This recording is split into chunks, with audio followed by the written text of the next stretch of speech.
자, 여러분, 우리 학생 예배, 이게 얼마만입니까, 이게? 우리 진설 선생님은 언제나 학생끼리 예배 드리자고 주장해 왔는데, 한 칸에 이렇게 다 차지하고, 예.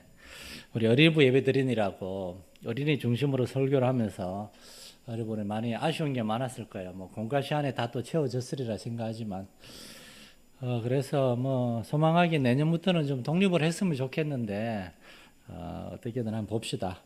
오늘 여러분과 함께 디모데후서 4장의 말씀을 가지고 요즘 여러분 분방 공부 시간에 교리에 대해서 공부하잖아요. 그래서 아마 선생님하고 교리가 무엇이고 왜 해야 되는지 충분히 나눴을 거지만 오늘 말씀을 통해서 또한 여러분에게 왜 우리에게 교리 공부가 필요하고 이것을 통해 여러분이 무엇을 집중해야 되는지를 한번 좀 여기에서 무엇을 얻어야 되는지에 대해서 좀 잠깐 좀 나누려고 합니다. 디모데후서 4장 1절에서 5절을 우리 저와 여러분이 한 절씩 한번 교독해 보겠습니다. 하나님 앞과 살아있는 자와 죽은 자를 심판하실 그리스도 예수 앞에서 그가 나타나실 것과 그의 나라를 두고 엄히 명하노니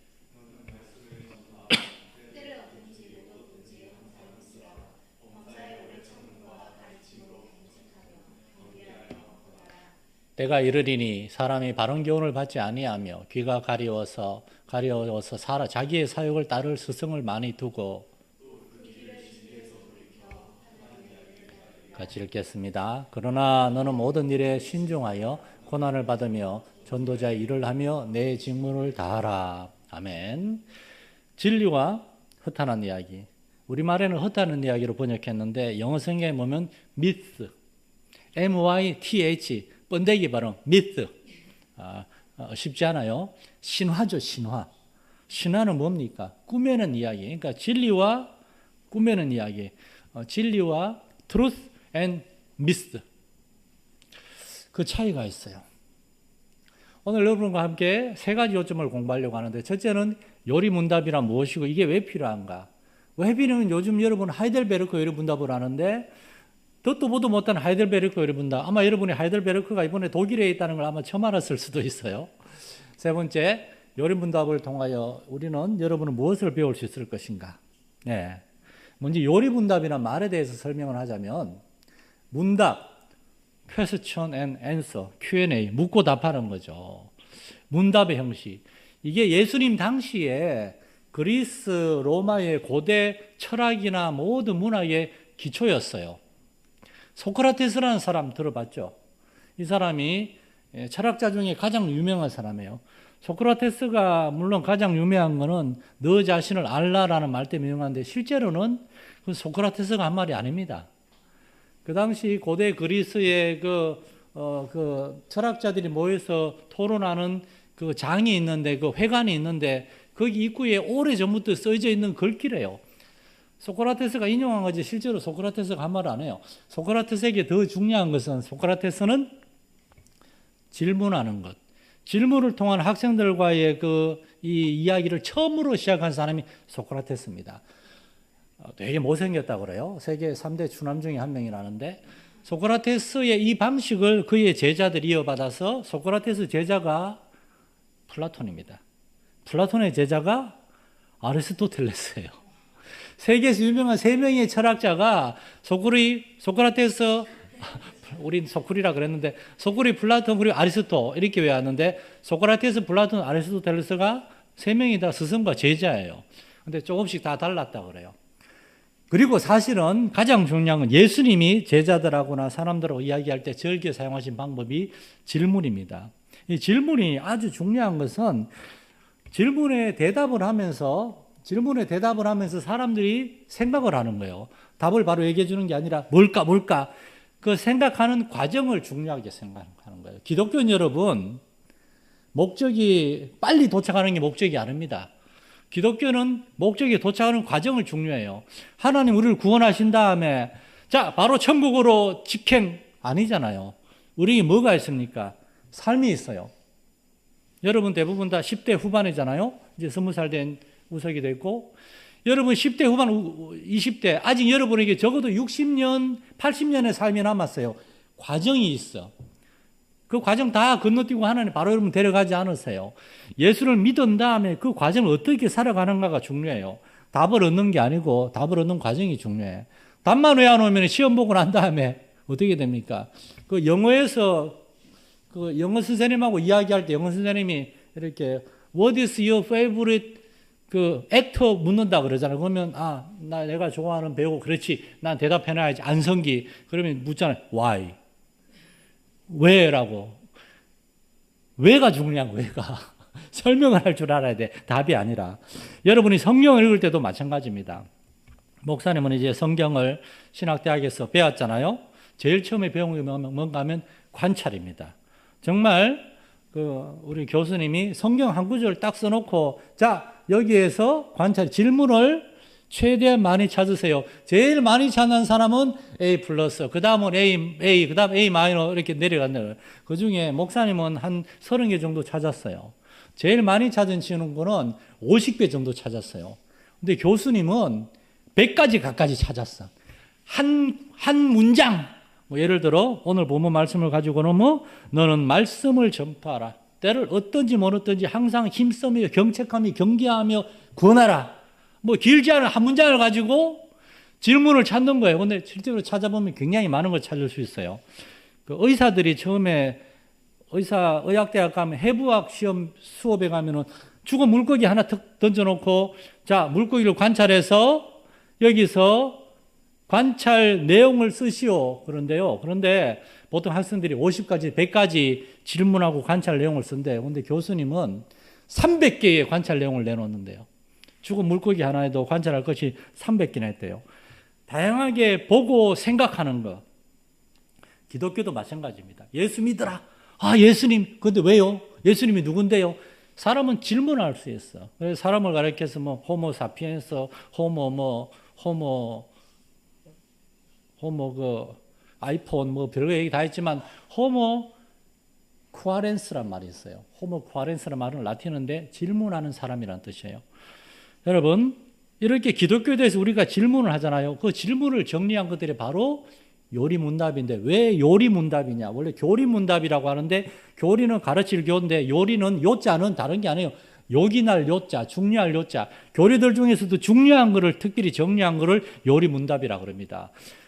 1517년에 엄청난 일이 일어났어요. 마틴 루터라는 사람이 종교개혁을 했어요. 그 이후에 종교개혁이 로마 가톨릭에서 벗어나서 자유를 얻었는데 로마 가톨릭이 잘못된 걸 알겠는데 뭐가 잘못됐는지를 모르겠는 거야. 그래서 개혁자들이 로마 가톨릭이 잘못된 것과 거기에서 이제 성경을 통해서 그 잘못된 것이 아니라 올바른 것들을 질문하잖아요. 로마 가톨릭이 뭐가 잘못됐습니까? 신부가 뭐가 잘못됐습니까? 뭐가 성모 마리아 숙모에 뭐가 잘못됐습니까?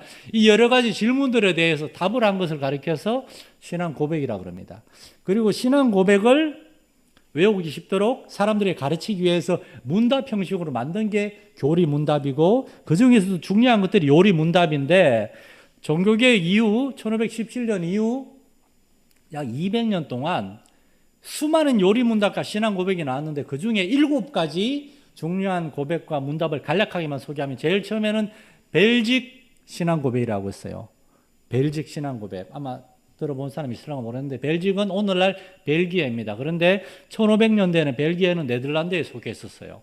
네덜란드에 개혁자들이 많이 있었어요. 그 사람들이 최초로 1561년이면 종교개혁이 일어나고 한 40년밖에 안 지났을 때요. 최초로 37개의 교리를 모아서 최초의 신앙 고백서가 벨직이에요. 짧아요. 몇 페이지 안 돼. 그런데 조금 부족해. 그래서 그로부터 한 몇 년 뒤에 다시 만들어진 게 하이델베르크 요리문답. 여러분이 지금 하고 있는 겁니다.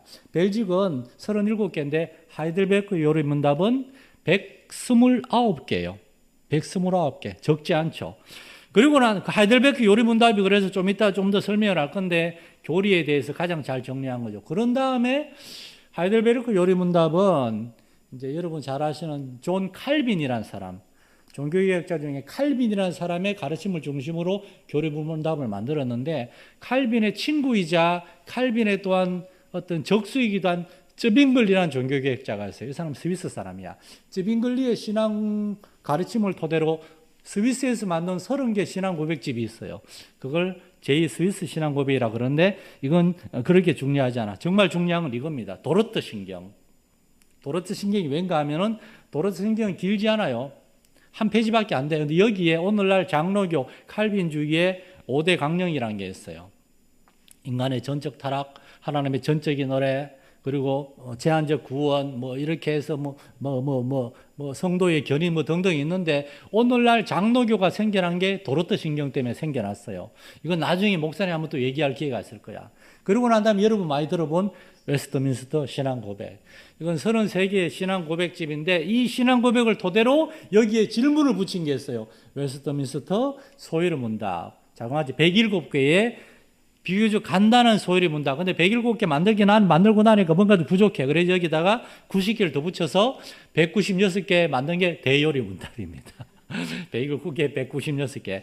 여기서 여러분이 지금 공부하고 있는 하이델베르크 요리 문답이 최초의 가장 잘 정리된 교리 문답집인데 하이델베르크 교리 문답집을 목사님이 좀 보다 보니까 서문에 이런 글이 있더라고요.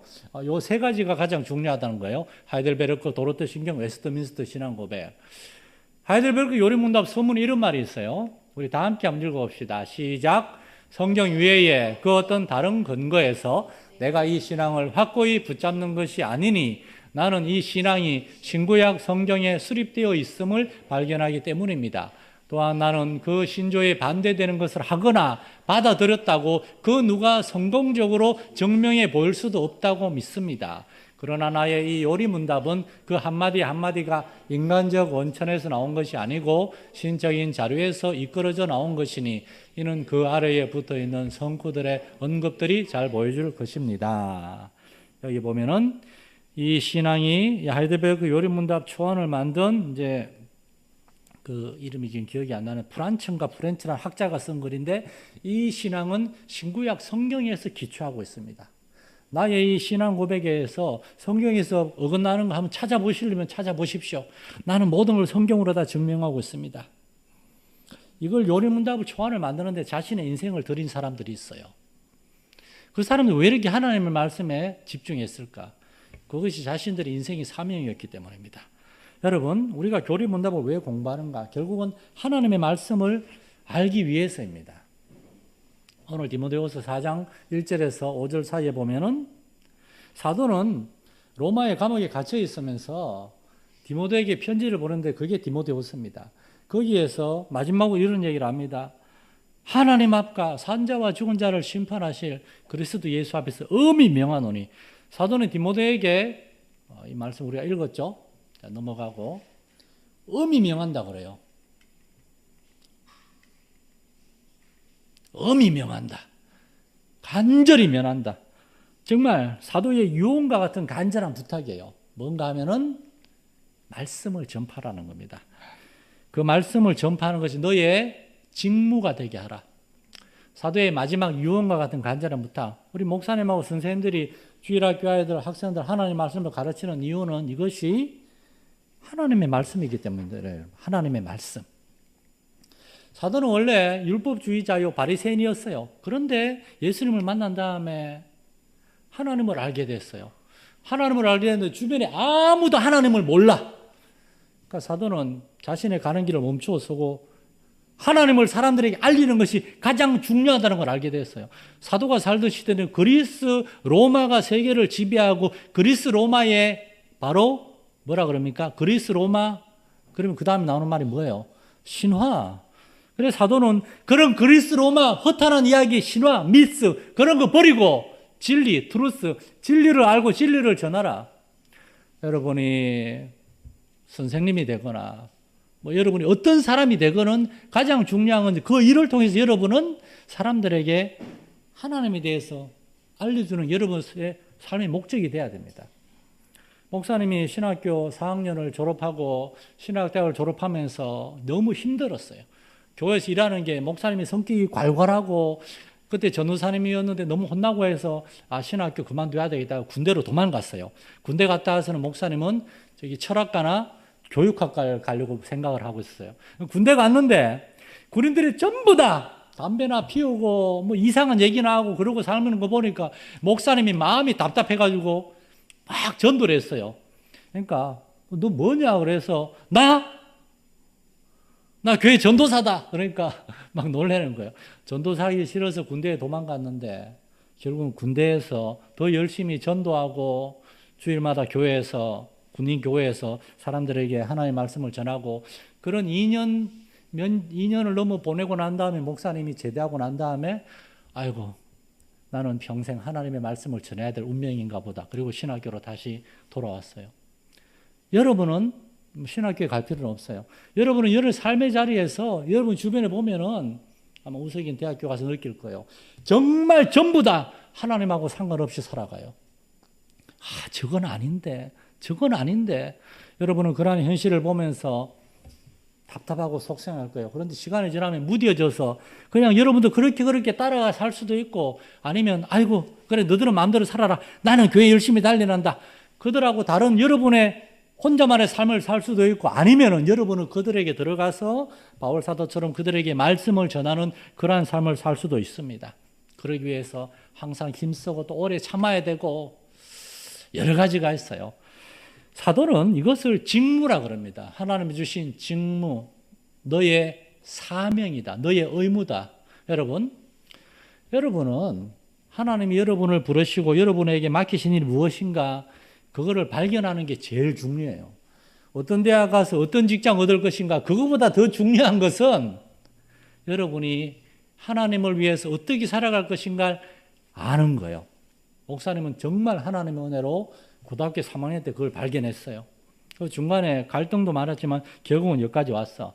왜 지금 우리가 교리에 대해서 하나님의 교리에 대해서 공부하는가? 교리를 통해서 여러분은 하나님의 말씀을 알아야 되는 거예요. 교리는 하나님의 말씀을 깊이 연구한 사람들과 그 하나님의 말씀을 경험한 사람들이 하나님에 대해 이야기하기 위해서 정리한 하나님의 말씀에 대한 진리거든.